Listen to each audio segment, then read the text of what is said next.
జై జాగృతి, జై జాగృతి.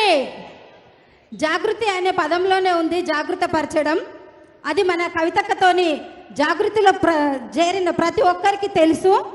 అదేవిధంగా ఈ బీసీ కులాల గురించి కవితక్క చేస్తున్న పోరాటం నిజంగా చాలా సంతోషకరమైన విషయము.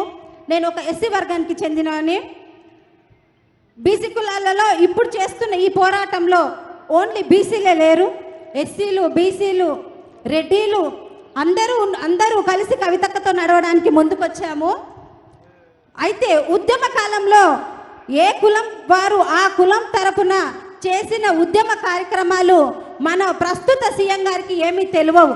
ఎందుకంటే ఆయన ఉద్యమంలో ఉన్నప్పుడు ఆ ఉద్యమ దరిదాపుల్లో కూడా లేరు కాబట్టి ఏ ఒక్క కులం వారి గురించి కూడా అతనికి తెలియదు.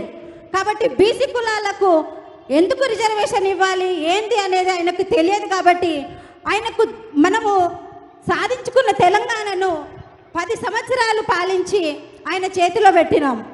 కానీ ఇప్పుడు ఏ కులం వాళ్ళ వల్ల ఇంత అభివృద్ధి జరిగిందో ఆయనకు తెలియదు. కాబట్టి ఈ కులగణన చేయడంలో ఆయనకు అంత అంచనా లేదు. కాబట్టి మీకు ఒక్కటే విషయం ఈ సభాముఖంగా తెలియజేస్తున్నాను. మీకు తెలియదు కాబట్టి 10 సంవత్సరాలు పాలించారు కాబట్టి తెలంగాణను ఏ విధంగా సాధించుకున్నారో వాళ్ళు చెప్పేది వినన్న మీరు మారాలని మేము కోరుకుంటున్నాము.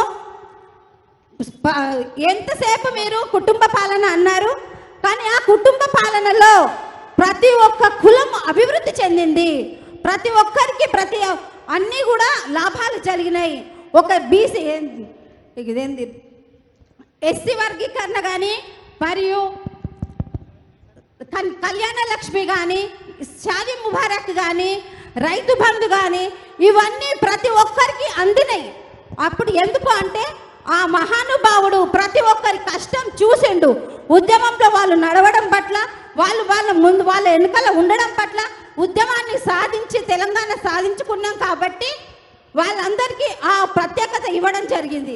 కానీ ఇప్పుడున్న మన సీఎం గారికి అవన్నీ తెలియదు. కాబట్టి ఇప్పుడు కూడా మనం కొట్లాడి గెలుచుకోవాల్సిన అవసరం ఉన్నది. కాబట్టి మన కవితక్క పిలిచే ప్రతి పిలుపుకు ప్రతి మహిళలు కూడా వస్తారని నేను తెలియజేసుకుంటూ నాకు ఈ అవకాశం ఇచ్చిన కవితక్క గారికి కృతజ్ఞతలు. సోదరుడు శ్రీకాంత్.